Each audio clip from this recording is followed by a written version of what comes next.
Olá, meu amigo ou minha amiga. Seja bem-vindo a este canal. E se ele apareceu para você, é porque essa história tem algo a te dizer. Então, não perca tempo. Inscreva-se no canal e comente aí de qual cidade você me assiste. Tem gente que perde tudo de uma vez.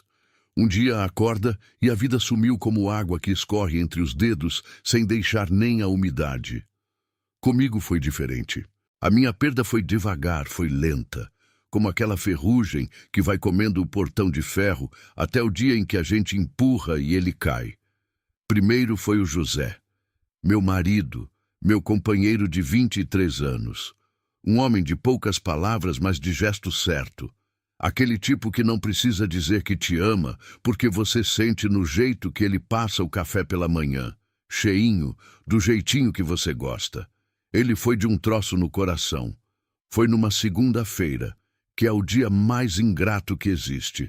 Dormiu, não acordou.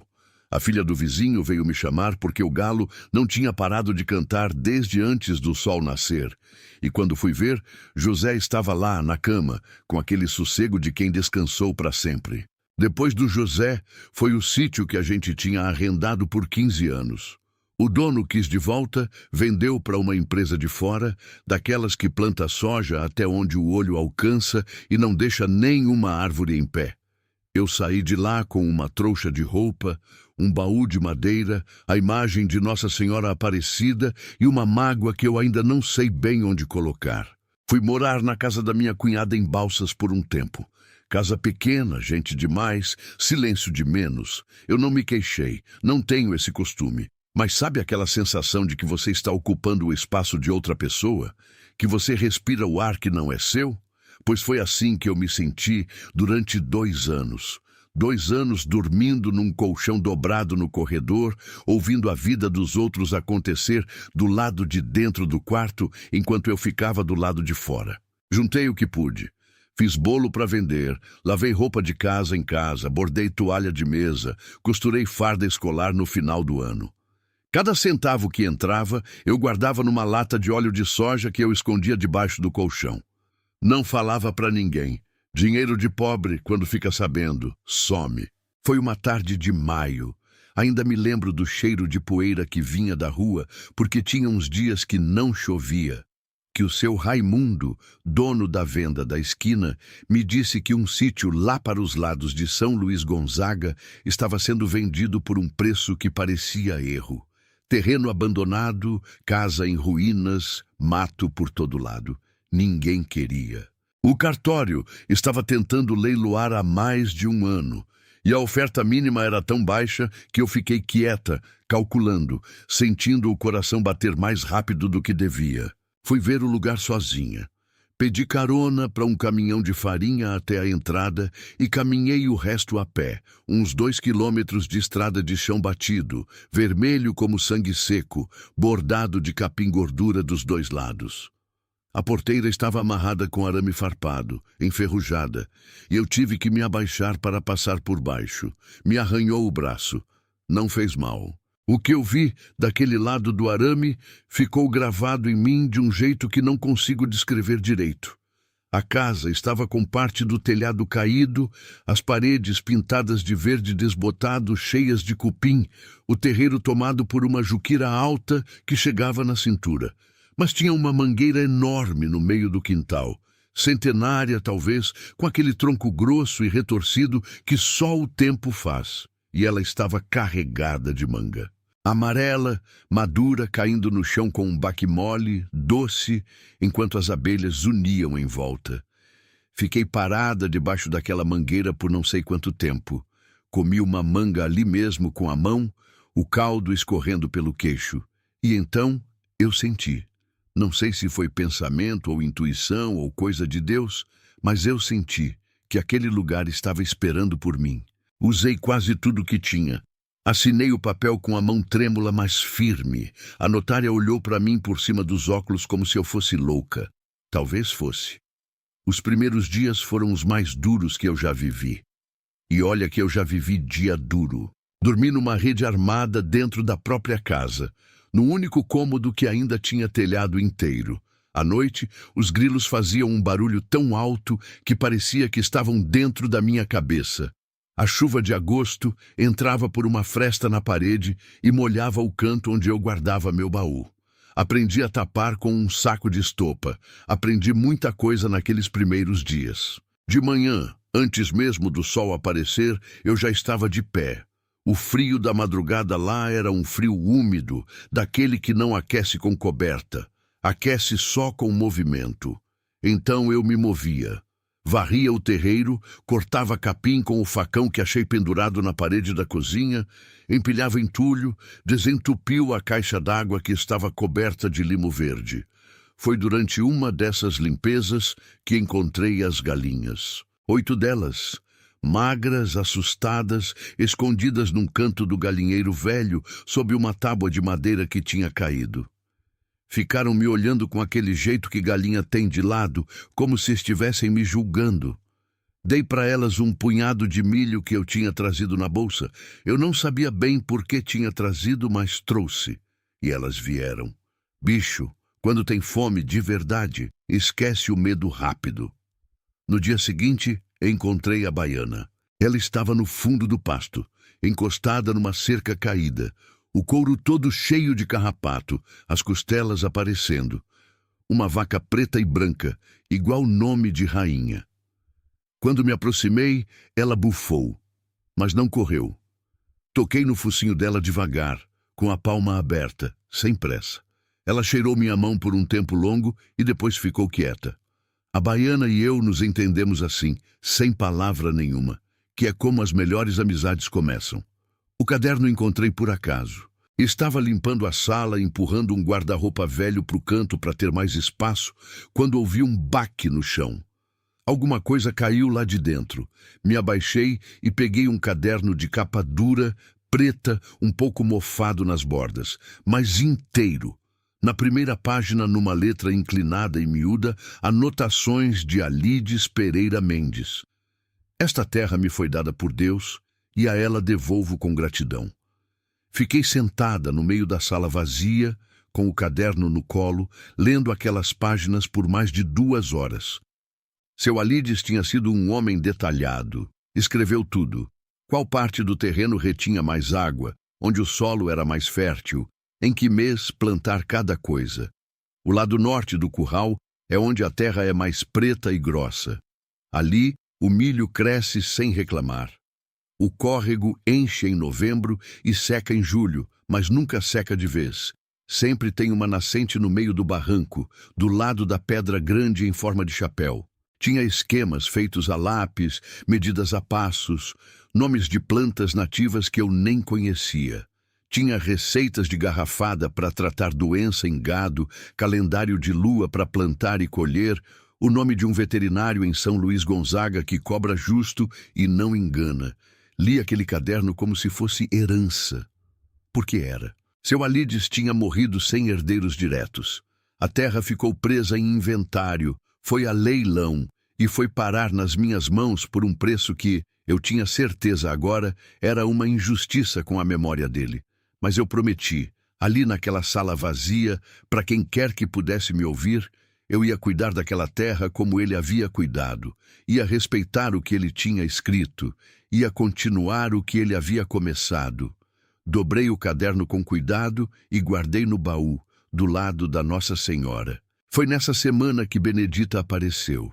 Ela estava na beira da estrada, quando eu voltava da venda, com um saco de sal e 1 litro de óleo. Devia ter uns 12, 13 anos, descalça, com um vestido desbotado cor-de-rosa, segurando uma lata vazia. Me olhou com aquela seriedade de criança que já viu coisa demais. Perguntou se eu tinha água. Dei água. Dei um pão que eu tinha comprado. Sentei com ela na sombra da mangueira e perguntei de onde ela era. Me disse que morava com a mãe e os irmãos num rancho a uns 500 metros dali, na beira do córrego. O pai tinha ido embora fazia 2 anos. A mãe lavava roupa em Gonzaga, ia e voltava a pé. Benedita cuidava dos irmãos menores. "E você não vai para a escola?" Perguntei. Ela me olhou como se eu tivesse feito uma pergunta engraçada. Fica longe demais, e de manhã tem que dar comida para os meninos. Não disse mais nada naquele dia, mas ela voltou no dia seguinte, e no outro depois desse. Começou trazendo os irmãos pequenos que ficavam sentados debaixo da mangueira enquanto a gente trabalhava. Logo, ela estava me ajudando a limpar o galinheiro, a tirar o leite da baiana, a carpir o canteiro que eu tinha começado a abrir nos fundos. Benedita tinha umas mãos que não combinavam com a idade. Mãos acostumadas, mãos que sabiam segurar enxada sem reclamar. Fui gostando dela como a gente gosta de uma coisa rara, devagar, com cuidado, com medo de estragar. O sítio foi tomando forma como uma criança vai tomando forma, lentamente, com tropeços, com um dia bom e 2 difíceis. Mas ia. Com o leite da baiana comecei a fazer queijo.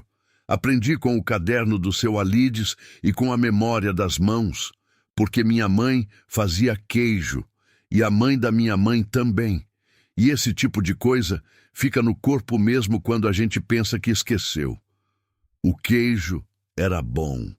A professora do colégio começou a comprar, depois a padeira, depois a mulher do farmacêutico. As galinhas engordaram e passaram a botar com regularidade. Vendi ovos para quase todo mundo da rua principal. No canteiro, plantei couve, cebolinha, quiabo e maxixe. A terra do lado norte, exatamente onde seu Alides havia apontado no caderno, respondeu bem. A couve cresceu larga e verde escura, linda de se ver. Benedita ficava me olhando plantar com aquele olhar dela, de quem absorve tudo, sem perguntar nada, e um dia pegou a enxada e começou a trabalhar do meu lado sem que eu dissesse uma palavra. Foi um dos dias mais bonitos que eu lembro. Nós duas, em silêncio, com a terra nas mãos, o sol descendo devagar e os pássaros barulhentos lá nos galhos da mangueira. Eu quase chorei. Não chorei porque aprendi a guardar o choro para quando não tem mais jeito. E então a água sumiu. Foi uma manhã de outubro. Eu fui ao córrego cedo, como sempre, para puxar água para o canteiro. O córrego estava seco, não completamente. Ainda havia uma lama escura no fundo, mas a correnteza havia sumido. Eu fiquei olhando aquele leito ressecado sem entender. Tinha chovido na semana anterior. Não tinha como estar seco assim. Subi o córrego a pé, mata adentro, por uns 400 metros, até encontrar a explicação. Uma valeta nova. Cavada recentemente, a terra ainda estava revirada, escura por dentro, úmida. Alguém havia desviado a água do córrego para outro lado, em direção às terras do lado leste. Eu sabia quem ficava do lado leste. Fortunato Leal. Dono de 800 hectares, 3 caminhonetes, um curral de gado que enchia a vista e uma vontade de ter mais que já era conhecida em toda a região. Eu fiquei parada ali, na beira daquela valeta, com o facão na mão e o coração batendo num ritmo que não era bom. A raiva veio como aquela chuva de verão, do nada, pesada, quente. Mas respirei. Fechei os olhos. Pensei no caderno do seu Alides. Pensei que brigar com um homem poderoso no meio do mato, sozinha, é um jeito rápido de perder tudo outra vez. Voltei para casa. Escrevi tudo num papel. Depois mandei Benedita avisar a mãe dela que eu precisava ir a São Luís Gonzaga no dia seguinte. O Dr. Évio Cavalcante era um homem pequeno, de uns 50 anos, com óculos de aros grossos e um jeito de falar pausado que me lembrava padre. Funcionava num escritório simples na Rua do Correio, uma salinha com 2 arquivos de metal e uma planta de plástico na janela. Mas quando eu terminei de contar tudo, ele tirou os óculos, limpou com um pano e me olhou com aquela seriedade de quem vai dizer uma coisa importante. Dona Iraci, o desvio de curso d'água que atravessa sua propriedade é crime ambiental e dano civil. O senhor Fortunato sabe disso. Por isso fez à noite. Por isso não assinou nada. Então não tem o que fazer? Tem muita coisa a fazer. Ele abriu uma pasta. Mas preciso saber, a senhora tem documentação dessa terra, escritura, recibo de compra, qualquer coisa? Mostrei tudo o que eu tinha. Ele leu com calma, folheou, fez anotações. Há um problema, disse por fim. O registro está incompleto. Consta um vício na cadeia dominial anterior à senhora. Há indícios de que o Fortunato pode contestar a posse, alegando irregularidade no inventário do falecido Alides. Senti meu estômago virar. E o que acontece se ele contestar? Vai depender do que a senhora conseguir provar. Naquela noite não dormi.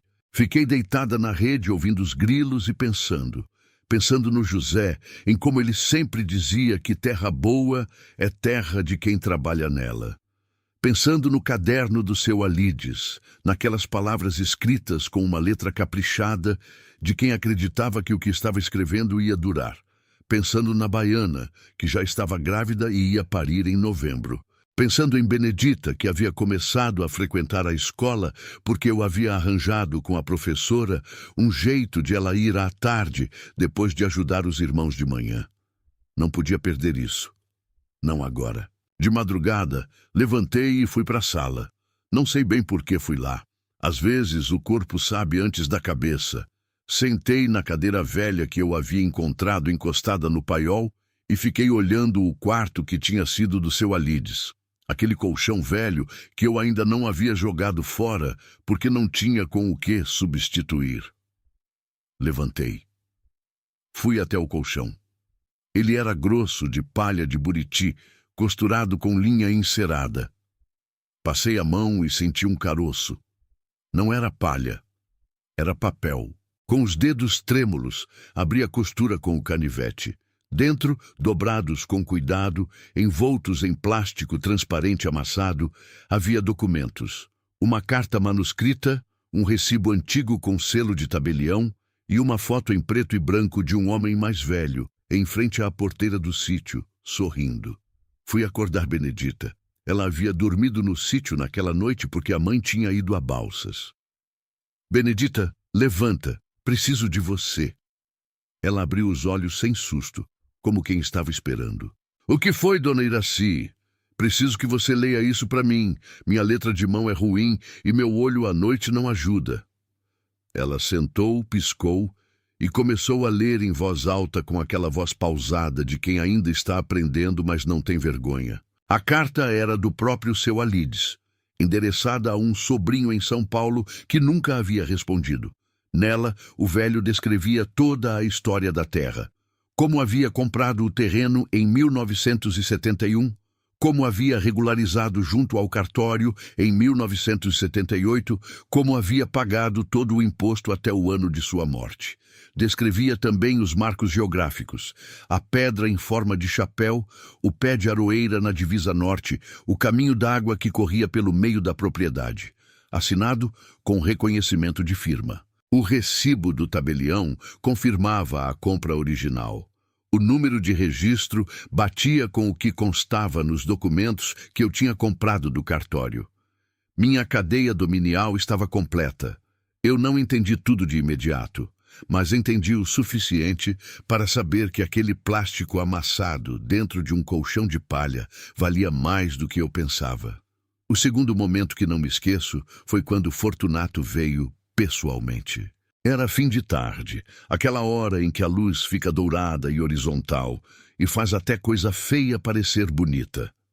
Ele chegou de caminhonete, parou na porteira, desceu com um chapéu de couro e uma expressão de dono do mundo. 2 homens vieram com ele, ficaram do lado de fora, encostados na lataria. Eu estava varrendo o terreiro, não parei de varrer quando ele chegou.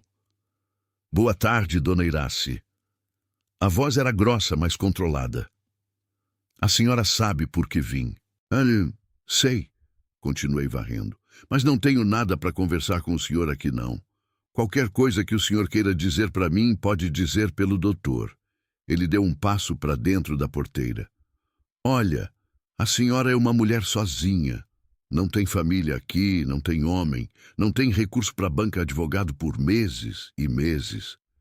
Eu tô querendo facilitar. Te pago um preço justo pela terra e a senhora vai embora sossegada. Parei de varrer. Olhei para ele. Eu tinha 54 anos naquele momento. Tinha enterrado o marido, saído de terra arrendada, dormido em corredor de casa alheia, varrido o terreiro com febre, tirado leite no frio da madrugada, aprendido a fazer queijo de novo com as próprias mãos, ajudado uma menina a ir para a escola. Eu tinha sobrevivido a tudo isso, e aquele homem estava me olhando esperando me ver encolher. O senhor pode sair da minha propriedade, seu Fortunato. A voz saiu firme, surpresa até para mim. E pode falar com meu advogado. Ele ficou me olhando por um momento. Depois sorriu. Aquele sorriso de quem não está acostumado a ouvir não. E foi embora, sem dizer mais nada. Quando a caminhonete sumiu na curva da estrada, sentei no degrau da varanda e me dei conta de que as mãos estavam tremendo feito folha.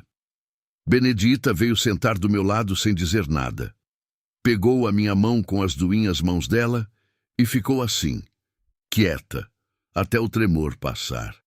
A disputa durou 8 meses. 8 meses de audiências em São Luís Gonzaga, de papel para assinar, de noites sem dormir bem, de dias em que eu acordava com um peso no peito que levava horas para passar.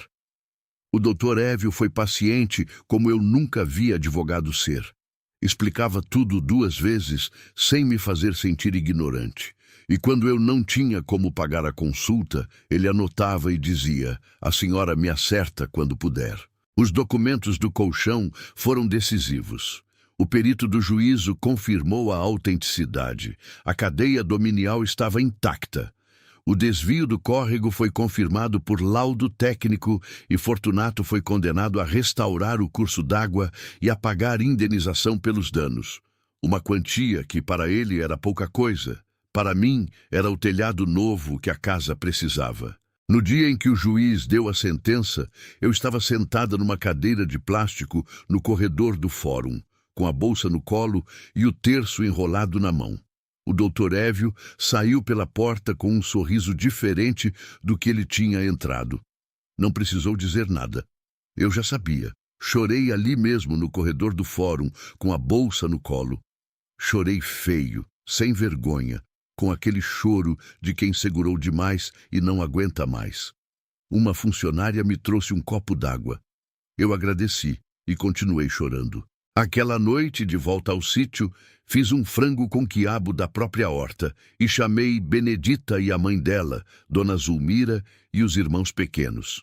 Comemos todos juntos na mesa da varanda, com a lamparina acesa no meio, os sapos cantando lá no córrego que havia voltado a correr. Dona Zulmira não falava muito, mulher parecida comigo nesse sentido. Mas no fim da noite, ela pegou minha mão e apertou, e isso valeu por um discurso inteiro. A baiana pariu em novembro, como eu havia previsto. Um bezerro todo preto, forte, que saiu de pé já querendo mamar. Benedita ficou olhando com aqueles olhos arregalados e perguntou como eu ia chamar. Pensei um pouco. "Promessa", disse. Ela sorriu. Sorriu de um jeito que iluminou o curral inteiro. Hoje, quando eu olho para o sítio de manhã cedo, antes do sol subir de vez, ainda me pega aquela sensação de que estou sonhando. A casa tem telhado novo, paredes pintadas de branco com rodapé azul que Benedita escolheu. O terreiro é varrido todo dia. O canteiro tem couve, cebolinha, quiabo, maxixe, pimentão e uma fileira de girassol que eu plantei só por gosto, porque girassol não tem utilidade nenhuma além de ser bonito. E de vez em quando a gente precisa de coisa que existe só por isso. Baiana está gorda e lustrosa. Promessa já está grande e vai ser vendido para o final do ano. Dói um pouco, mas é assim que funciona. E seu Alides havia escrito isso no caderno. Não encarine com o que vai ter que soltar. As galinhas são 23 agora. Os ovos vão para a padaria, para a professora, para a farmacêutica, para a família do prefeito que mandou recado que o ovo daqui é o melhor que já comeu. O queijo vai para 2 restaurantes em Balsas. Benedita aprendeu a fazer a embalagem com etiqueta escrita à mão que eu ensino. Ela tem uma letra linda, redonda, cheia de vida. Ela vai completar 15 anos em março. Vai fazer a festa aqui, nesse terreiro. Já combinamos. Eu ainda tenho saudade do José, acho que sempre vou ter. Tem noite que acordo e estendo o braço para o lado errado da cama antes de lembrar. Mas a saudade foi mudando de forma. Foi ficando menos afiada, mais arredondada, como uma pedra que o rio vai polindo com o tempo. Ainda pesa, mas já não corta. Já não. Às vezes pego o caderno do seu Alides e leio um trecho antes de dormir. Sinto que ele e eu temos uma conversa silenciosa há 2 anos. Ele me ensina a terra dele, eu cuido dela como ele cuidou. É uma parceria estranha entre gente que nunca se conheceu, mas é a parceria mais honesta que eu já tive. Não sei bem o que aconteceu aqui. Não sei se foi Deus ou a memória do seu Alides que ficou nessa terra, ou só a teimosia de uma mulher que não tinha mais nada a perder. Provavelmente foi tudo junto. Essas coisas raramente têm uma explicação só. O que eu sei é o seguinte: tem um sítio no interior do Maranhão, numa estrada de chão vermelho que você nunca vai achar no mapa, com uma mangueira centenária no meio do quintal e uma vaca chamada Baiana no pasto e um canteiro de girassol que não serve para nada além de ser bonito. E tem uma mulher de 54 anos que acorda cedo todo dia, ainda antes do sol, que varre o terreiro e tira o leite e capina o canteiro. E diz bom dia para uma menina de olho esperto que chegou na beira da estrada pedindo água e ficou. E essa mulher sou eu, e essa terra é minha.